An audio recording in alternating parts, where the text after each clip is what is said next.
Hey everyone, this video I am going to talk about very important topic which is about monitoring application, and this video I'll show you the actual uses of the actuators that we have seen in the previous video. So if you have not idea about the actuators, go ahead and check out that. So because actuator is kind of prerequisite of this video, that is Spring Boot admin server. So you will be seeing that we will get a user interface, proper nice user interface, which we can easily develop, which we can easily integrate with existing microservices and see the magic happening.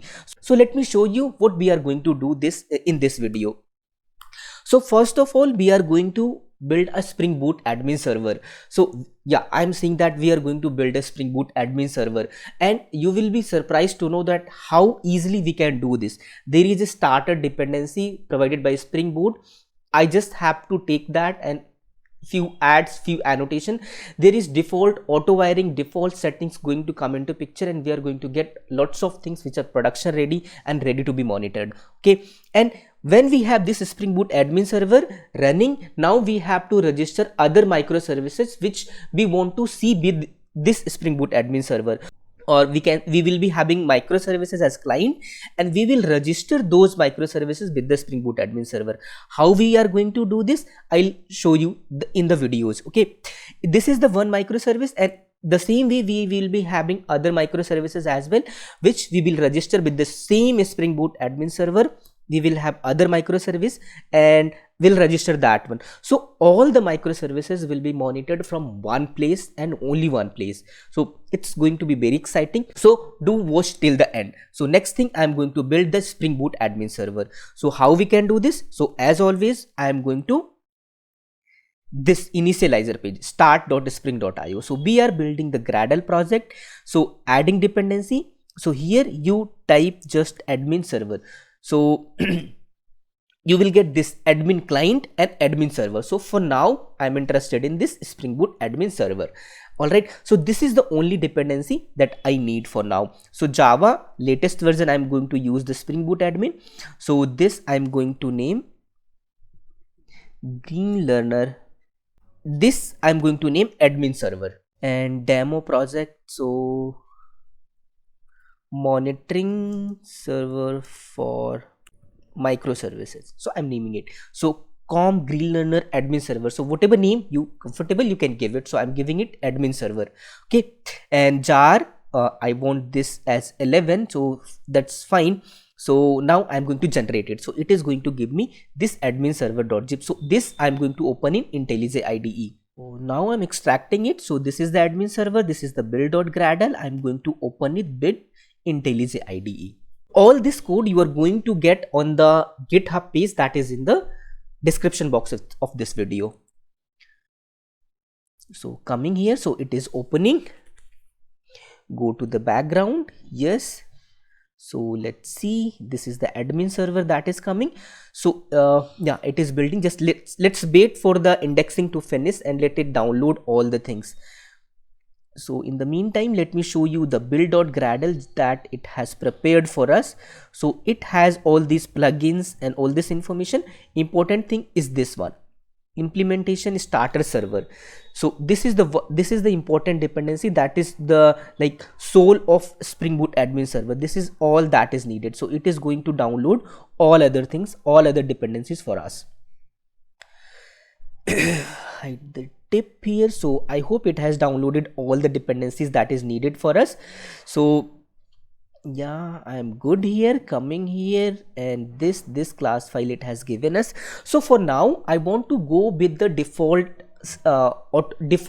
options that Spring Boot admin server had. So I'm just going to enable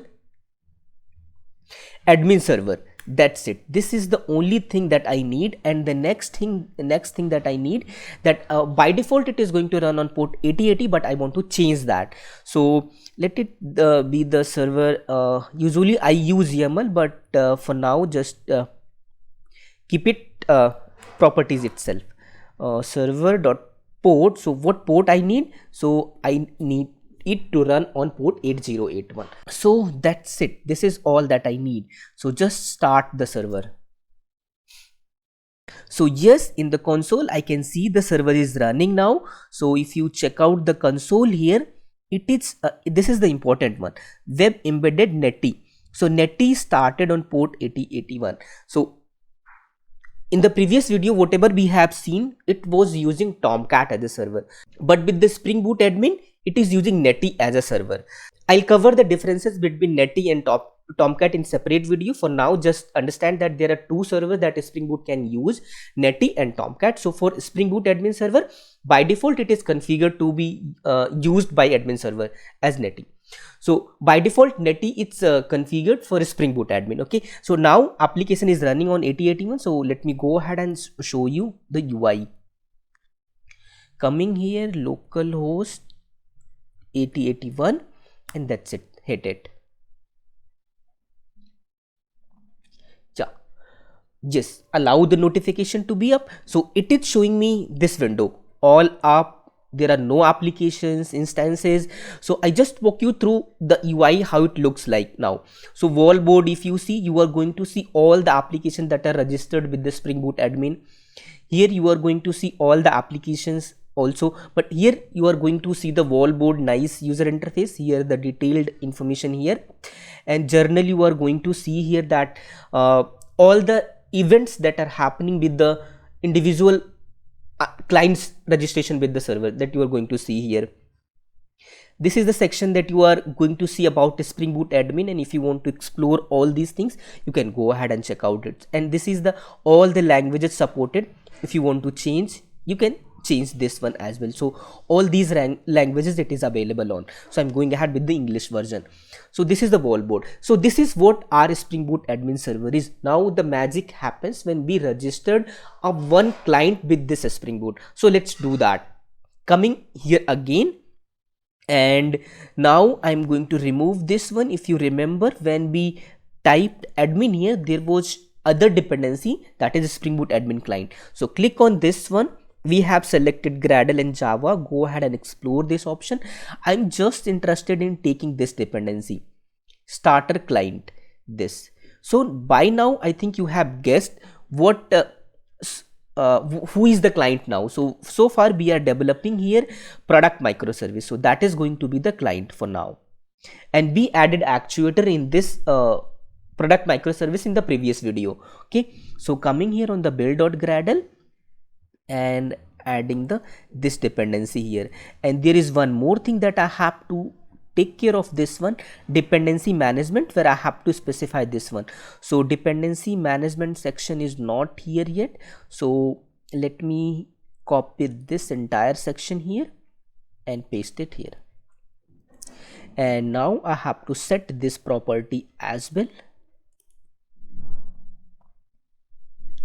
So just set this at this place. Okay, so this is what I'm using Gradle. If you use Maven, you can just select this option Maven here. That is pretty quick and comfortable, and you can get all the dependency that you need, and you can copy and paste it in your project. Okay, so build tool is not an restriction here. You can use whatever you are comfortable on. Okay, and I have added these dependencies here. So let me refresh this so that it can download the admin client dependencies. All right, waiting for the build to finish. So build is finished. Now what I have to do here to register with the Spring Boot admin server. So if I come here on the application YAML file, come here on the Spring section here, so there is dependency like spring.boot. So if I select here admin only, so this client properties are going to come here. So this boot.admin.client, so I'm just going to the minimal dependency that I need here. So client enable true, by default it is. So the admin server URL, this is the important one that I have to mention here. Okay, so here it is going to be the URL of the admin's Spring Boot admin server wherever it is running. So in our case, it is localhost on port 8081. So in real time, you will be having, when you have registered that one in particular environment, that is going to be specific URL. You just have to mention that here. So you can see this URL is taking a list of servers. So if you have multiple Spring Boot admin server running, you can put that as well. So it is going to work in all the cases. So this is what that I need.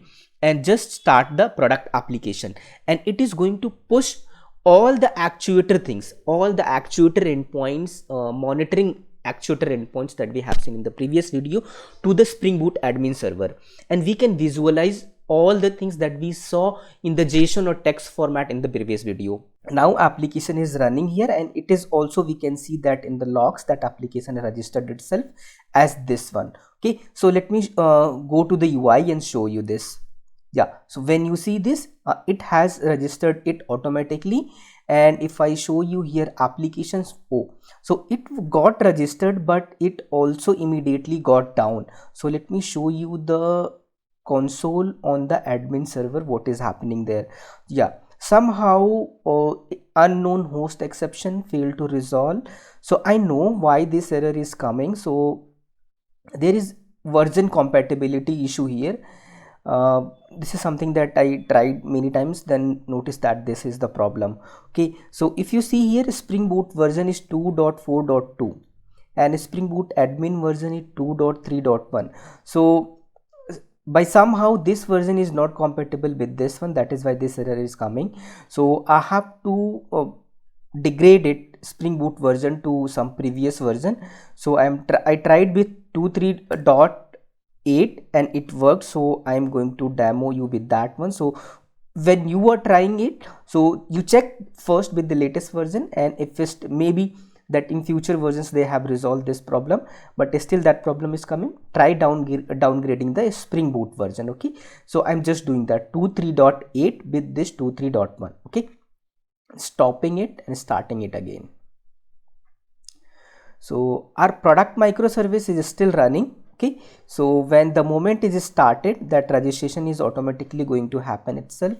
So if I clean this again and come here, yeah, so all up, now it is showing that status is up, this application is running, this nice user interface, you can see this product microservice application. And if I click this one, this is where this is what I wanted to show you. So if you come this screen, first and foremost you see the info. You remember from the previous video, this is the info endpoint that I was showing you. So if I show you this part here, actuator and info, and this one, product microservice version and add and retrieve product, this information we are seeing here, right? But in nice UI, nice user interface at one place. And metadata, startup application startup time is also there, and health URL is also there. So disk space, free threshold, Mongo, what version and what status it is, and this was all about health endpoint. And if you come down, you are going to see other details as well. These are the processes, garbage collection, pause details. You are seeing threads here, thread details here, memory, non-heap and heap memory you are seeing here, proper graph you are seeing here. And if you see here under matrix, this is going to show you all the exception that has come here and other details. You can filter out details from here. Okay, and you can see the environments here, profile. This is the local profile that is active in application or product microservice. If I show you here, this is what active profile is, that is why it is showing it here. Okay, and other details you can see, class path and this specific Java specific version. And this, if you come here on the bean section, you can see that as well. So if I want to filter and show you the our application, that is product configuration, controller, and the you can see the what type of bean, it's singleton, prototype and other. So all these are singleton, you can get these details. You go to the configuration properties, you are going to see all the configuration. If I show you management, which are the actuator endpoints, so base path it is going to show you and all these things. And what we have mentioned here, product currencies, it is going to show you USD, euro, all the configuration YAML details that you have seen, that you have configured and the application, Spring Boot application has configured for us, you are going to see here. Scheduled task, there are scheduled annotations that you can use and that can be used, which are known as scheduled tasks. So if there are no in our application, that is why nothing is coming here. If there were some tasks, we could see that here at this point. And the next thing is about logging. So if you see here log file, right, and where is this log file coming from? So if you remember this application, we mentioned this log file here, dlogs product.log. So if I show you that file,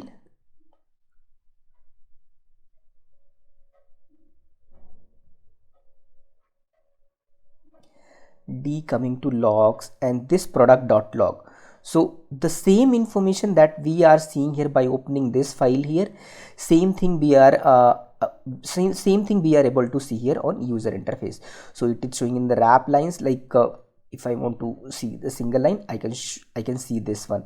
So if I take you down here, so this is just the startup log that it's coming here. So let me hit the actual endpoint.